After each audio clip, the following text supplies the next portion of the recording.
Okay, we'll get started. As I mentioned before, you can mute your audio and turn off your video until the Q&A at the end. You can put a question in the chat. I'll take a look at that at the end of the presentation.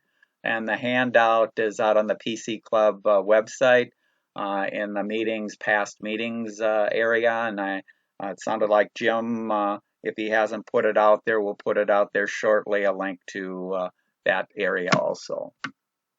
Agenda. First, we'll cover some club status, and then we'll get to our main topic. Coming up this Friday, there is a MAC SIG meeting on February 21st. So if you have an iPhone, an iPad, or a Mac, you can get some good information there. And that. Our next question and answer is Tuesday, March 4th. That's all online, so if you do have a question and answer or more detail, we can try and address it there. And then our next general presentation is Wednesday, March 19th, and that'll be kind of a continuation of this one, so we'll be talking about photo editing there. This presentation today is organizing and sharing. The photo editing, we'll talk about how to edit photos, whether it's your camera, apps, web, software, and some tips there. These are the officers. Jim is our president, Linda is our vice president, Paul is our membership secretary, Paula is our treasurer, Chuck is our recording secretary, Mike leads the MACSIG, Andrew is our communication coordinator, I'm a director at large, and we couldn't do it without some of the volunteers there. Members old and new, you pay your dues to Paul when you get a notice from Paul there. Also, if you are changing your email, that's the way we send out notices. So notify Paul if you are changing your email. If you do have suggestions for topics, you can email your ideas for topics, or you can talk to any of the board members. We're always looking for people to volunteer to present on hardware or software that you use. Could be something at home or at work, or if you don't want to present, we do have a monthly eBytes newsletter. You can write a sentence or two or a multi-page review or what you're doing. We're always welcome to put that in the newsletter. We just concluded at the end of December and then into January, but the official results of the PC Club survey have been published. The report has been published. It's 9 pages of your answers and kind of the history of how some of these questions and the answers have changed over the years. So if you haven't had a time or haven't looked out there yet, you can go out there and you can take a look at the survey. And the board uses the survey to define future meetings, and you'll see usually in some of the presentations we'll intersperse some of the survey results also. Out on the website, we do try and record all these meetings and the handouts. We also have a deal section out there and our monthly newsletter, and that's the link to the website there. It also is sent in all the emails. Okay, let's get to our main topic today, which is photo organizing and sharing by myself, Tom Kreuzer. And this is a graphic that I stole from the internet. Get organized with photos. This says part 3, share your photos. This isn't my part 3 here, but I like the graphic and that for the photo organizing. Today, with the number of photos and the number of devices we all have, we need help to organize and share so that our photos don't get lost.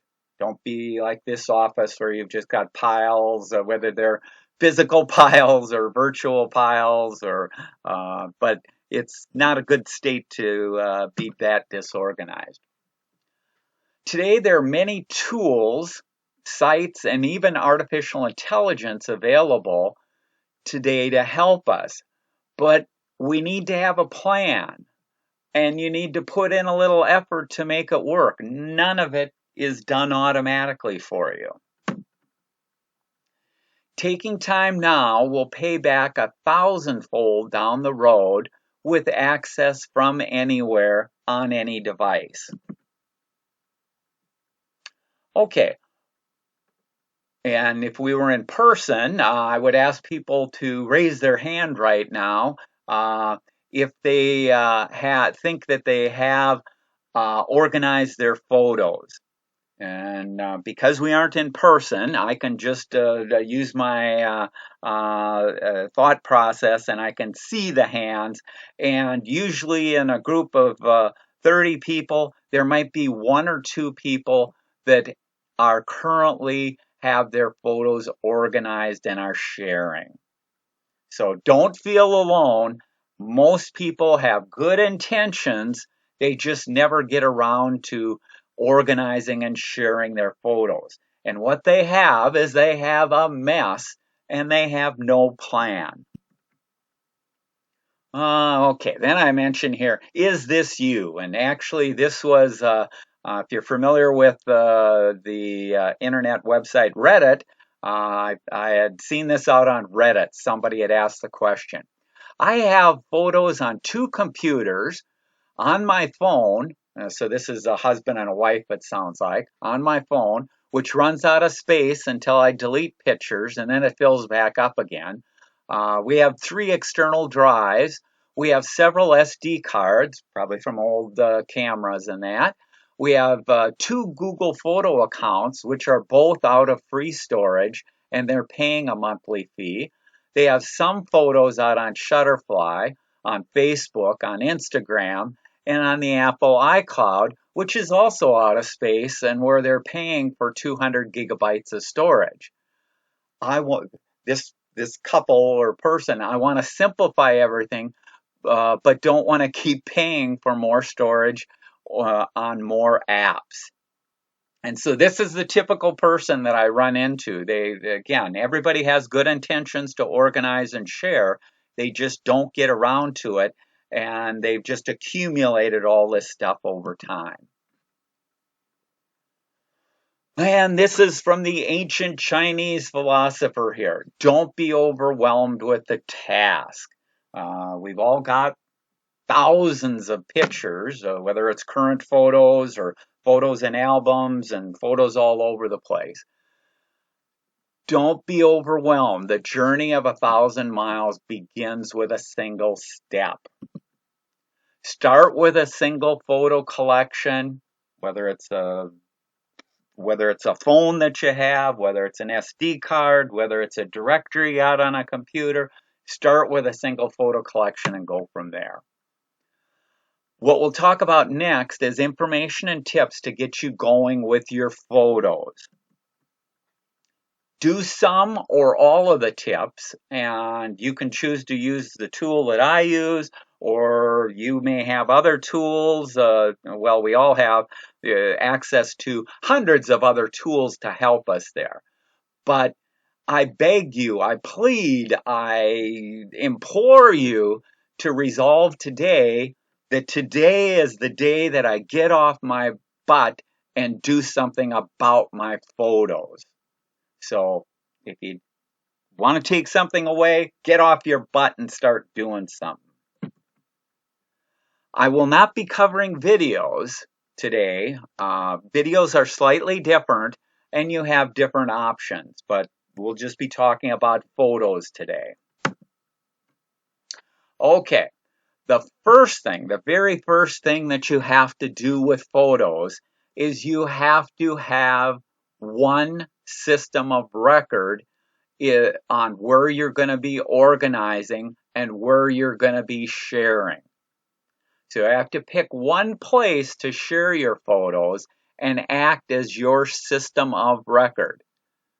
It must be a cloud service on the internet. It can't be on a hard drive. It can't be on an individual machine. It has to be out on the cloud. The cloud allows access at any time, from anywhere, on any device, by anyone that you give permission to. And you can't say that about any other platform or any other device. So it has to be out on the cloud somewhere. So where should it be out on the cloud? Well, there isn't one answer. There isn't one answer to that. So we'll talk about these different options. The Apple iCloud is certainly one of them. You get 5 gigabytes of free space. Then you start paying $10 a month for 2 terabytes, and there's various levels in between, but this is an example. But the Apple iCloud is best for people with all Apple devices. So if you have an iPhone, an iPad, and a Mac, the Apple iCloud is kind of a no-brainer to use there. Another option is Microsoft OneDrive. Microsoft OneDrive, you get 5 gigabytes for free. If you subscribe to Microsoft 365 Office, that gives you Word, Excel, PowerPoint, that suite of packages, you get, and that was selling for $70 a year, you got 1 terabyte of space to store all of your documents, including photos. So that can be an option for you. Another option is Google Drive. And part of Google Drive is a service from Google called Google Photos. The Google Drive, you get 15 gigabytes of free space and then $10 a month for 2 terabytes. But you also get access to a number of AI, artificial intelligence tools with that. There's additional options. Amazon Photo is a good one. You get 5 gigabytes for free. But if you're already a Prime member, and I know a lot of people that are Amazon Prime members, with your Prime membership, you get unlimited photo storage. So if you're a Amazon Prime member, Amazon Photos may be your pick of system of record there. Here's another option. Adobe Lightroom is not quite the full-fledged version of Adobe Photoshop, but for $10 a month, you get 1 terabyte of space to store your photos, plus access to a slew of Adobe tools, Adobe Lightroom, and they also have an excellent software for organizing and sharing. This option is best for serious amateur photographers. So it's not necessarily the first pick or what I'd recommend for everybody to use, but if you're a serious amateur photographer, this may be your best option there. Okay. I've heard people say, well, I share my photos and organize my photos on Facebook or Instagram or other social media services. And my response there is a big N-O. No, those platforms are good for posting photos, but they are not for organizing and sharing. So continue to use Facebook and Instagram and some of these other social media for posting stuff, but not for organizing your photos. They were never meant to. Frequently, they change the quality of the photo. So there's all kinds of reasons not to use them, and we won't go into it because it's a big fat no, don't use it. Okay, so once you figure out where your system of record is going to be, and again, that's an individual choice based on devices that you have, the amount of money that you want to pay, the services that you have. So pick one of those top photo sharing sites and then go with it. Once you go with it, you'll find that frequently there's an app or software you use to take or edit your photos, does not directly allow access to the cloud files. You can use the sync services to move files between your device and the cloud. Do a Google search to make sure syncing is set up for whatever cloud service you use. You can also manually upload files to any of the cloud services. Now that sounds a little confusing, even as I say it to myself now, but what I'm trying to get across there is uh, most for the photos and that, I'll be talking about, I use Google Photos. Well, there's a Google Photos app that you can put on your phones and on tablets, and it's available on all platforms. As part of that app is a syncing service to whenever I take a picture, it can upload it automatically to the service. And that's true of any of the packages that we talked about that I listed before. By default, the Apple iCloud in the photos can take every photo that you're doing and put it up on the Apple iCloud. Microsoft, OneDrive, that'll also sync stuff automatically back up there. Amazon, if you have the Amazon app, there's options and settings within there to back up your photos and that. So all of these apps have capabilities of syncing and copying the files up to the cloud service there. And if they don't, you can manually do it, or as you'll see in my process of doing things, I use a combination of both. Another important tip or that is none of the cloud services support all of the raw camera formats. And what I mean there is the days when all cameras shot the same format and created a JPEG file are gone. You have all of these other formats that cameras can save photos in. So depending on the service that you have, you want to make sure that the service supports the format that your cameras on your smartphone or on your standalone camera, that digital camera that you may have, supports. So usually within the phone itself or the camera, you can change the format that it saves the photos out also. But just a heads up, you may have to change that to get the right format to save your photos that you're then going to organize and save there. Another important thing is backup. Backup of the cloud photos should be done, and it should be done on a laptop that you have, a desktop, external drives, like we talked about in the previous presentation in December of 2024 for backup in general of your data there. Okay, next we'll talk about what I use. And I use Google Photos, and I have it on I have an iPad tablet, I have an Android tablet, I have an Android smartphone to back up and view photos that I take. I install the free Google Photos app on, what you can do is you can install the free Google Photos app on all of your iOS. So it works on Apple devices or Android devices. That's the beauty of this package as opposed to something that may just work on the Apple devices like iPhotos would mainly be good for people with all Apple devices there.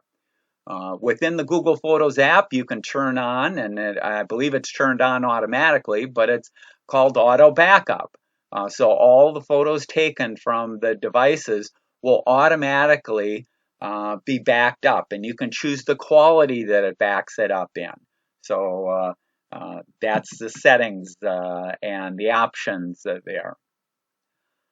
Now, one of the things people will say is, well, I don't want my photos to automatically, every time I take a photo on my phone, for it to be up on the internet and available for everybody to see. Well, it isn't available for everybody to see. It's uploaded, but it's only visible to you unless you choose to share it with other people or to add it to other albums that you have. So by default on all these services, nobody can see your photos unless you start sharing them and adding them to other albums that you may have shared. but your immediate photos that you took are not visible. What I personally do, I use Google Picasa to edit, manage, and manually upload photos to Google Photos. And that's what we'll talk about next here. I use the free software Google Picasa. So Picasa came out years and years and years ago from Google, and it's always been a free package and a very good package. The only downside is, well, it's very fast, easy to use, provides good editing, and has organizational tools built into the package. Unfortunately, Picasa was retired by Google in May of 2016. So they're no longer updating the software. But I still use it, and millions of other people still use it because it still works for what I need. Picasa, when it was available in that, there's a Windows version and a Mac version. So it's available on both platforms. You can do most of what I'll show today that I do in Picasa using free software like Google or like Microsoft Photos or Apple Photos that comes with a Mac.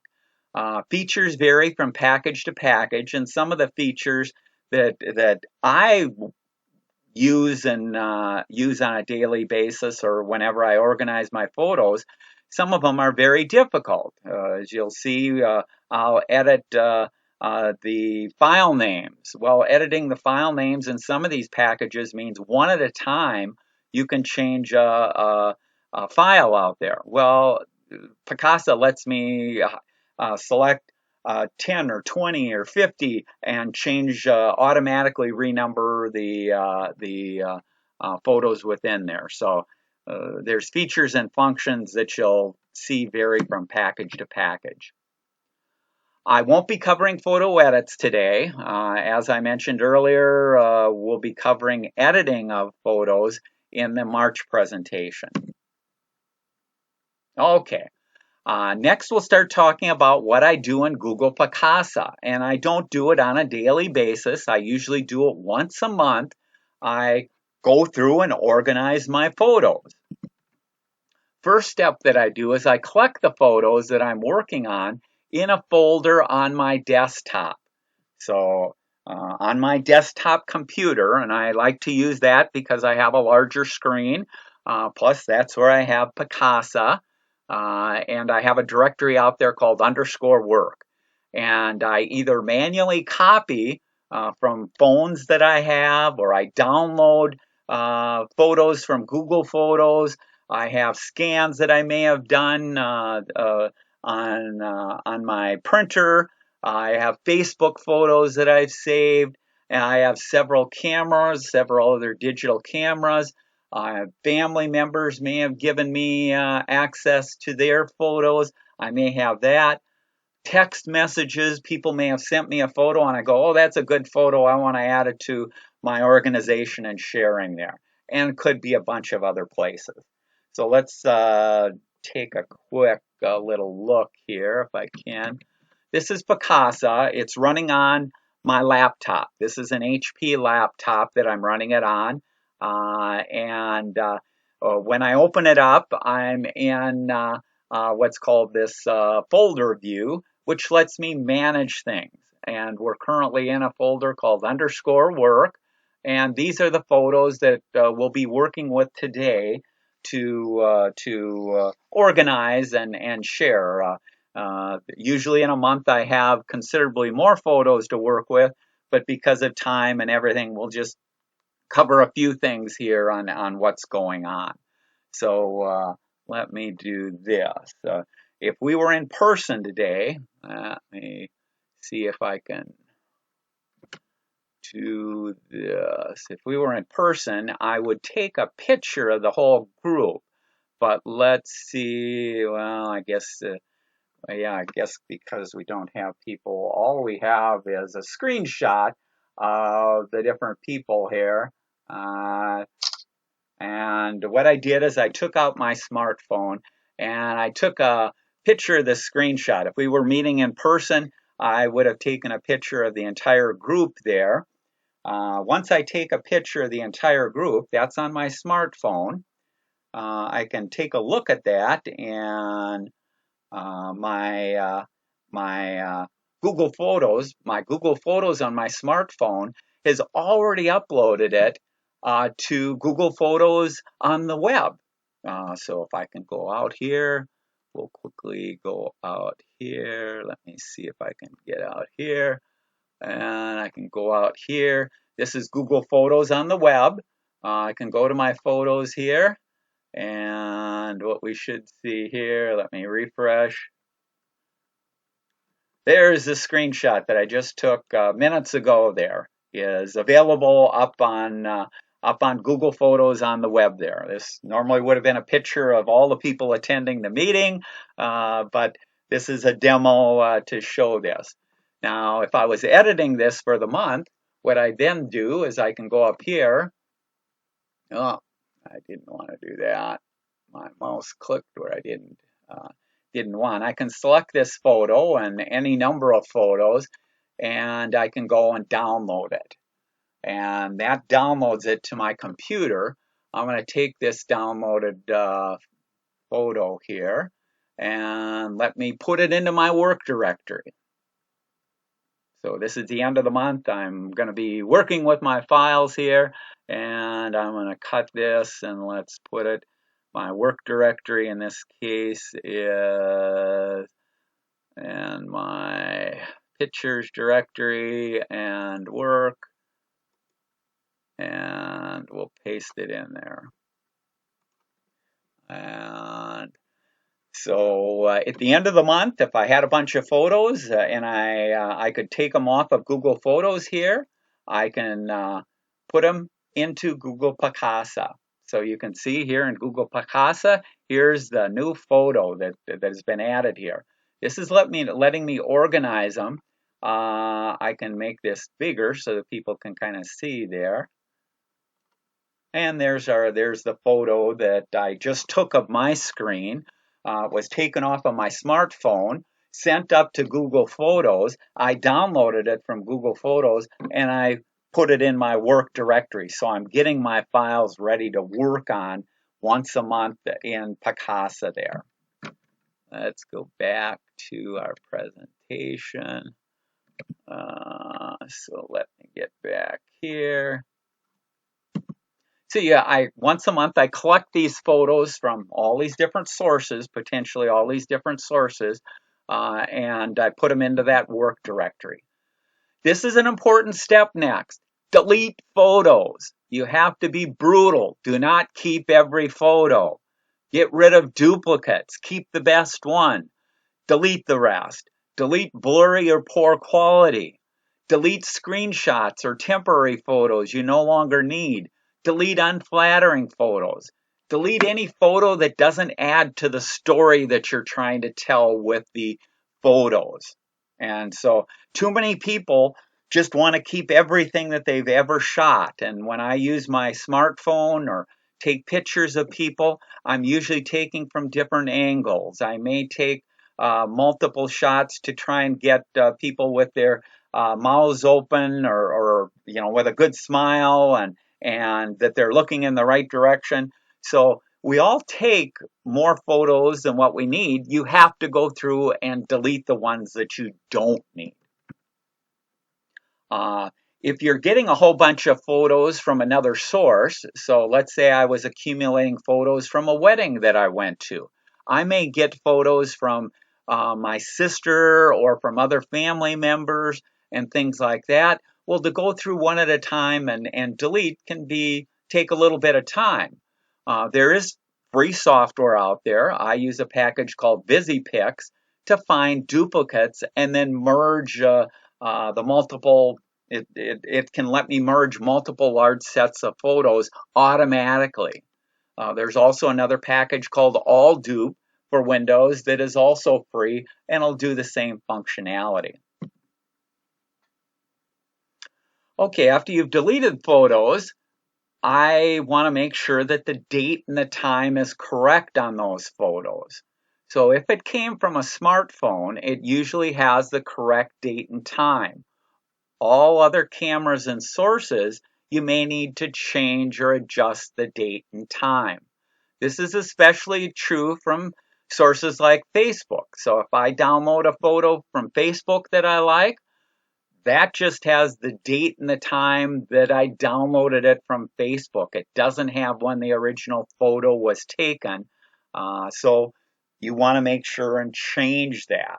Uh, and this information, Facebook will remove a lot of photo information, metadata, for things like dates, GPS locations, tags, and more. Facebook gets rid of it all. But if that's the only best source that I can get a photo, I'm going to get that photo, but I'm going to make sure and change the date to the correct date.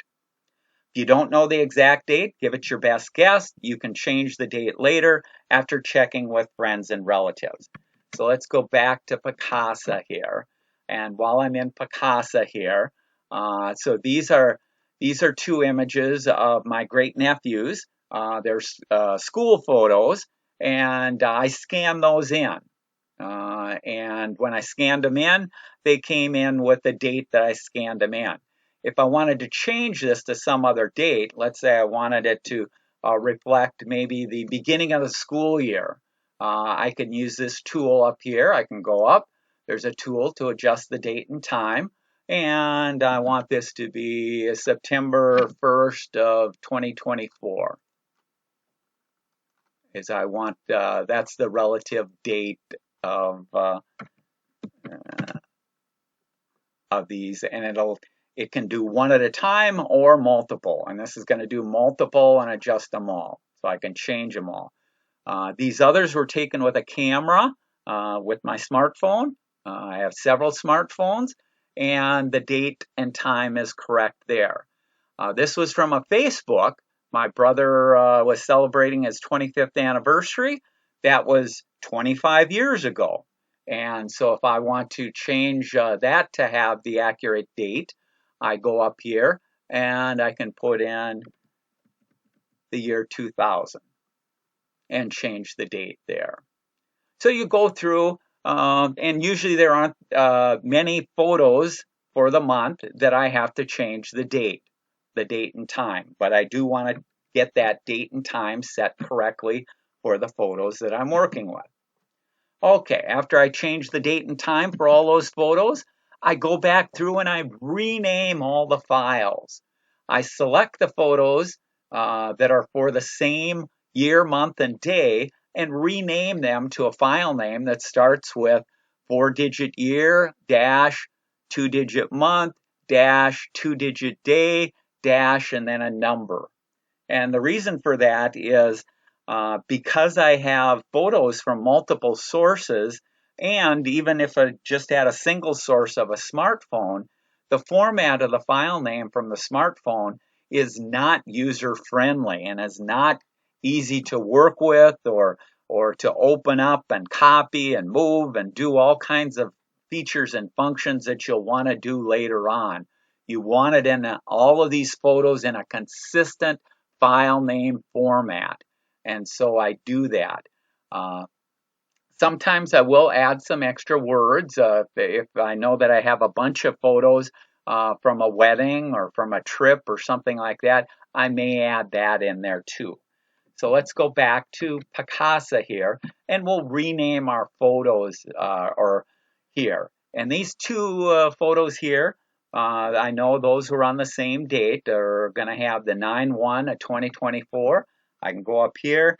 There's a function that Picasa has. And so instead of this reading image 001 and image 002, I'm going to change it to 2024, 09, 01, and it'll automatically renumber those. Here's another group there. Oh, I guess when I was going through my earlier demo there, I forgot to delete some of these. So this is from my dad's 98th birthday, and these are some pictures in the nursing home or care center where he was. And let's see, this one looks okay. Here's another one. Well, here's a better one of him, so I'm going to delete this other one. So remember I said be brutal, delete. Only keep photos that have meaning. Well, this one's kind of dark. I really don't need this, although in editing I could have cleared this up, but I don't need this photo. I don't need this photo either. Here's one of my dad there. Well, this is a better one of him there. So let's go here. Let's delete this. Keep that one. Okay, then we had a little party. This is my sister and my brother. I set up a little tripod and we took a couple of pictures there. Find the best one of that, of which it looks like this one. The eyes are open, the expression's good. Delete the other one. Delete it. Only keep the best one. Here's another one here. This one looks okay. This one looks okay. Well, I don't really need this one. Delete it. There's my brother, the 25th, and there's our other one. So those, you can see we pared it down. So when I talk about deleting photo, before you rename, before you change dates, you want to go through and delete the ones. So let's go through here. Let's change the date on these. I can change the date on all of, or the file name on all of these. 2025 dash 01 dash 26 dash, and I've renamed them all. This is when I download it from Facebook. You can see it has a weird set of numbers and stuff like that, but I want something more meaningful, and this is 25 years ago, so it's the year 2000, 02.05. And we've got that, and this is our current one that we did today. Let's change that quickly. 02-19. And so it should only take you a minute or a couple of minutes to rename your files to get the correct. And these are more meaningful names that are going to make your life so much easier down the road. So let's go back here. We've renamed our files. The next thing that I usually do is add GPS or geotag photos. Smartphones usually are set to log the correct GPS location to the photo, unless you've turned it off or that. But certainly I'd recommend that you leave it on for photos because it's just going to help you when you're sharing and organizing your photos to be able to tell where they were taken. All other sources, similar if I scan in items or stuff like that, you may need to correct the location or add a location because they didn't have any location information. You can use packages like Google Earth along with a bunch of other packages to set the GPS location. Used to be able to do this in Picasa, but because it hasn't been updated, it's linked to Google Earth, no longer works there. But there's all kinds of tools to let you set locations there. Usually what I do next is I edit the photos. Like I mentioned, we'll cover that in our March presentation. Next, I usually go through the people scan and scan for faces. And we'll just take a quick look at that. If I'm back in Picasa here, Picasa went through these photos here and actually scanned, and usually it'll recommend who it is too. But like this is John Kreuzer, we'll just assign that. You can go through and you can update the photos with the correct people in there. So like if I go here, these are the different people. I can identify the people and identify everybody in the photo there. Each person, I select each person that I've identified using the people scan, and I usually add a tag. And tags are what are called metadata within the photo itself. And you can add any number of tags to your photos. And I put a tag for each person that's in a photo. You can also add tags to photos for things that say like birthday or Christmas or where the trip was or wedding or any other information. So yeah, we won't go there. Next, you can add a caption, which is like a title or a description for the photo. Google Photos does not show this value, but you can add, if I was editing this here, I can add John Kreuzer 98, and my typing isn't so good. So this is a caption, but I can add it to this photo. Well, chances are the next photo want the same thing in there. Next photo I want the same thing. Actually back here I could have put it here. So you want to go through and put captions for the different photos. And like a caption for this would be the name of my great nephew, the year he is in school, and where he's going to school. So you can add all that information into the captions and into the tags to make your data more valuable. Next, what I do is I'm done editing. I'm actually done doing my organizing and that of the files on the computer in Picasa. In order to be able to use them in another package, I have to do an export of the files there, of the photos that we just worked on. Otherwise, the edits are just visible inside Picasa, and they don't affect the original file on the hard drive. So usually what's done there, well, we won't go in there. Then the next step is I'd go out to Google Photos, I'd delete the photos that I've been working on, and I manually upload them. So we'll do kind of a quick deal there, because again, if I'm back here, I can take all of the photos that I've been working on and I can do an export. When I export, you can export with a number of different options there. We won't go into all the different options. I've exported them and it puts them in a separate directory out on my computer there. Then, as I was talking about, usually what I do is go out to Google Photos, and where are we here? Let's go. Go out to Google Photos, and so if I was working on particular photos, I delete the ones that I've now changed their file name, I may have changed their date, I may have changed other information. I'd go out here and I can delete them from Google Photos. So we'll go out here, we'll move to our trash, deleted it off of here, but now I want to get that organized, renamed file and has the tags and the people and stuff like that in there. I can import photos from my computer, point it to, these are all the files that we were just working on, and I'm just going to take this single one for the purpose of our demo here, and I've uploaded it. And now I do have this, and if we take a look at this photo here, you'll see there's our name. We gave it a name, our file name there, and if we had put in our title and tags, we'd see some of that.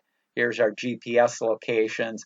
We have all that information available for us in Google Photos there. So let's go back here. Now, once I've uploaded it, I haven't shared it with anybody, but I can add it to other albums. Like I have a yearly album. If it's a particular birthday or Christmas or other deal, I can add it to that also. At that point, down on the desktop or on this laptop that I'm working on, I can move the exported photos to the correct year because I also have albums that are locally on this laptop here to organize and make it available there. Okay, then I can go up to Google Photos. As I mentioned, there's albums up on Google Photos. I have one album by year, but I also have for special occasions, weddings, trips, birthdays, Christmas, things like that. When you have an album, you can set a cover photo and you can change the sort order. Once you have it, you can share a single photo or an entire album with just the right people, or to services like Facebook or Twitter if you want to publish it out there. You can get a URL link to send or a post on a website. I have a particular website where people don't even have to know anything about Google Photos, but yet they can view all the photos that I have out on Google Photos. If you've used the PC Club pictures from our outings and picnic, that's done with Google Photos. And I'll show a little bit here. Permissions to update albums can also be given to friends and family so that they can add photos to the collection. So let's go back out here to Google Photos.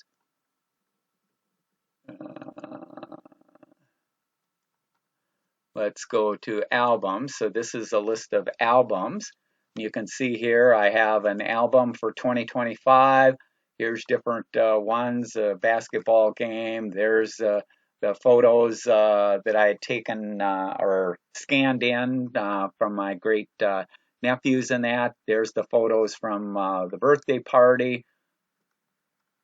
And what you can do there is, excuse me, you can create any number of albums. So I can have a photo in the 2025, but I can also have it in a special album that I have for basketball. Or here's one for a wedding that I had. Here's actually the 3M PC Club celebration at Green Mill last year. I'm not the owner of it, but it's shared with all these people. And because I do have permission, I can add people, I can remove people. This happens to be shared with the entire world. So even if you aren't in this list, you can still get access to this album and view the photos and the people within there. So let's go back here. What Google Photos will also do is suggested sharing. It uses facial recognition with your Google contacts to suggest which photos you should send to your friends and family. It has a smart search for people, places, and things. No tagging required. You can search for, let's say, like a dog or a cat, wedding, boat, and it'll go through your entire list of photos and show you what's out there. Google Photos also has auto face recognition. It uses facial recognition and tagging that's different than what Picasa is. So you'll want to check and make sure that it did it right, or you can manually add things in and assign names if it doesn't do it right.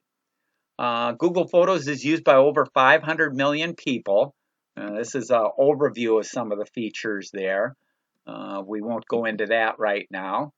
But you can also do partner sharing. You never have to bug another person to share a photo with you because it happens automatically. My sister is actually sharing her photos with me automatically. So I don't have to remind her to send me photos or to do things. I can get access there. You also have a locked folder for your sensitive folders or sensitive photos that only you can see.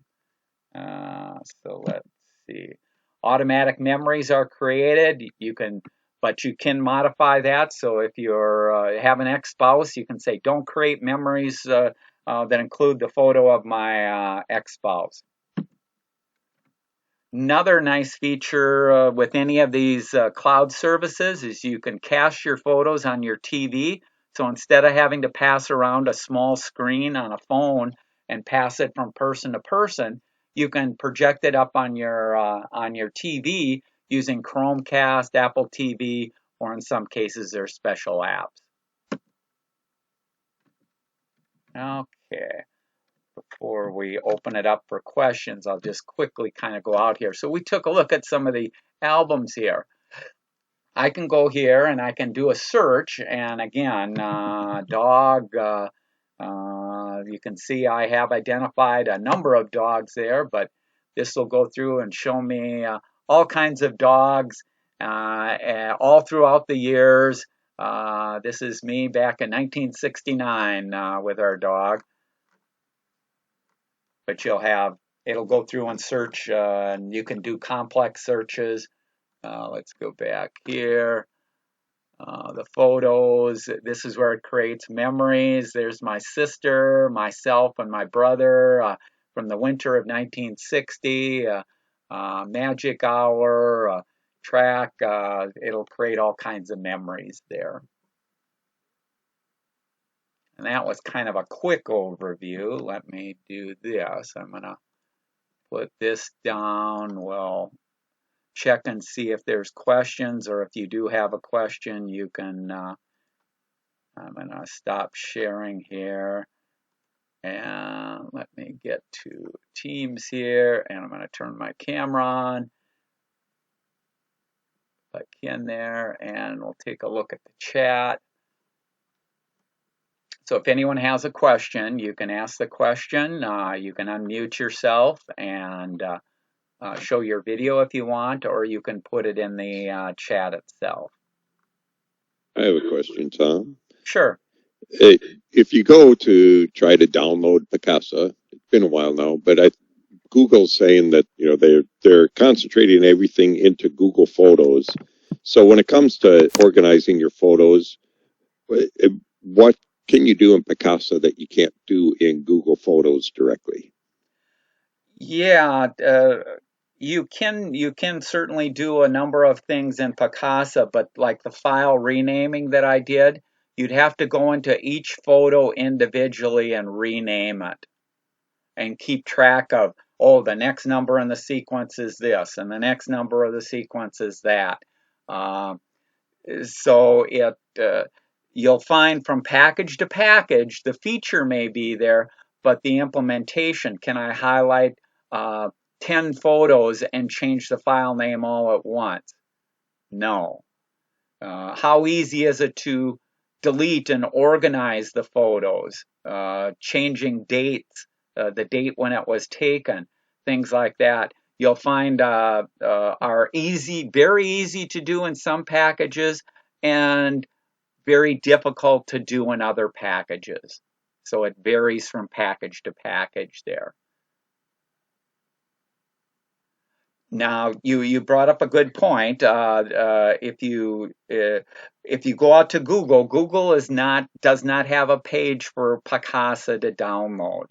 If you do want Picasa, contact me, or you can do searches to download Picasa out on the internet. But be very, very, very careful that you're not downloading a virus from some site. But there are sites that still have packages or still have Picasa out there, both the Windows version and the Mac version. And I go around, I have a flash drive that I usually use to install on people that I'm meeting with, and will install it on their computer that way. But you can get it off of the internet. You just have to be very careful and not be downloading a virus instead. Yep, thanks. Yeah, scan your download. Yes, certainly you want the scan. It's also a case of just like any piece of software out there, whether it's a Microsoft Word or stuff like that, you'll find a lot of sites where you can download stuff, but in some cases they're scammers or trying to infect your computer there, so you do have to be careful. But the package itself still runs very well on the Mac and runs very well on Windows and Windows 11. So it still works. Some of the features within it no longer work, like the GPS feature within Picasa uses a link to Google Earth, and that link is no longer supported by Google, and so that feature does not work. Other questions or comments?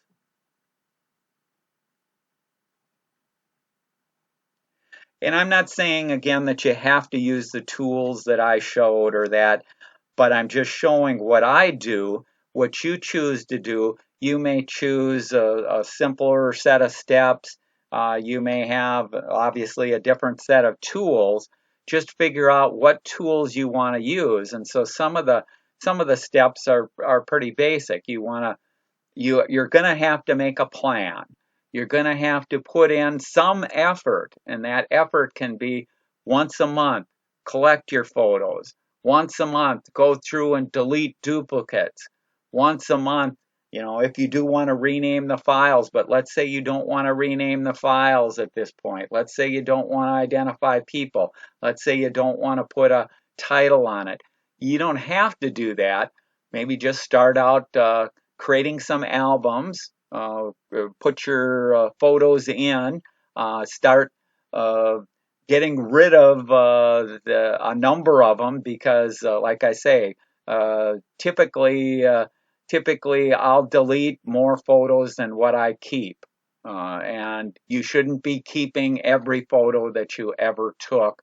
And that's just nobody wants to look through too many photos. And actually, as I've talked about before, my photo albums that I have out on Google Photos, I've scanned in my entire family's history of photos over the years. So I have over 50,000 photos out there.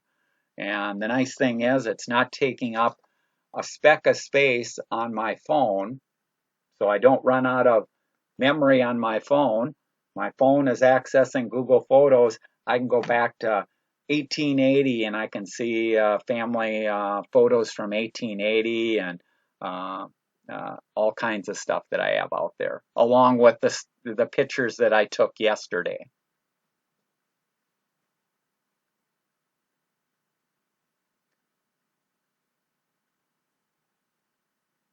Questions on what people are doing or comments or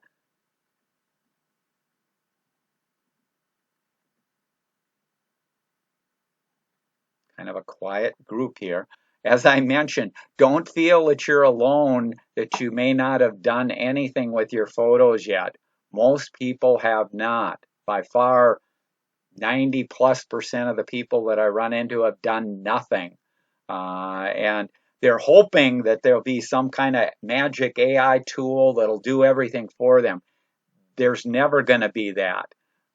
You have to go through, you have to make the effort. And the effort doesn't have to be a whole lot because my process once a month for working with my photos is usually less than an hour to go through the entire month's worth of photos, delete the old ones, take scans that I have, rename, get the right dates in there, put titles in there, and things like that, and then put them out to Google Photos. So it doesn't have to be a large commitment, but certainly it can be a daunting task when you're first starting, thinking, I've got all of these different files from all these different sources from all these different years.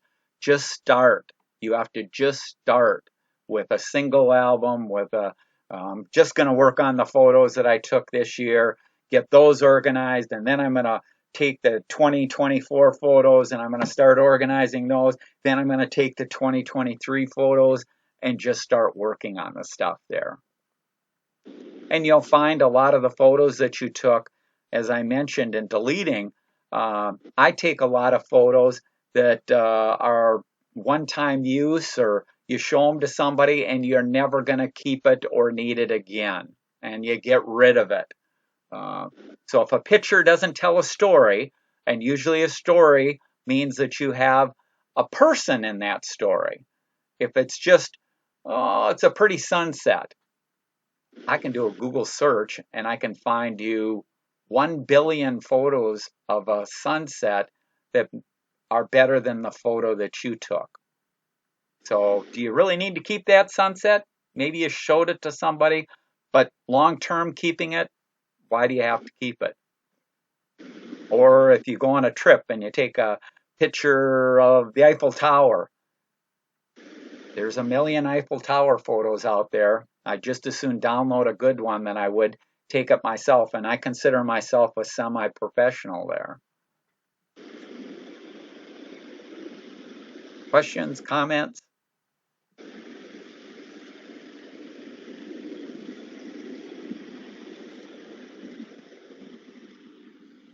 And hopefully, this will give a little emphasis to start. That journey of 1,000 miles begins with the first step there, and you just have to create your plan, and your plan is going to include what's going to be your system of record. Where are you going to store things?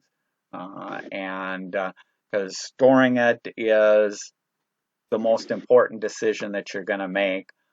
Pick one of those platforms and then go with it. Thanks a lot, Tom. Oh, you're welcome. And in the storage options, like I mentioned, depending on the platform that you have, just be prepared with the number of photos you have and stuff like that. Your chances are you're going to have to be buying additional storage, especially if, well, as you get more and more, and if you scan photos and put all kinds of other stuff up there. Sounds good. Okay. Any last comment or question? Otherwise, thanks for joining today. It's going to warm up on the weekend, so stay warm till then, and we'll see you next time. Then we'll go into editing, a little bit of editing there. So thanks for joining. Yeah, thank you very much, Tom. Thanks, Tom. That's good advice. Sure. Thank you. You're welcome. We'll see you later then. Bye.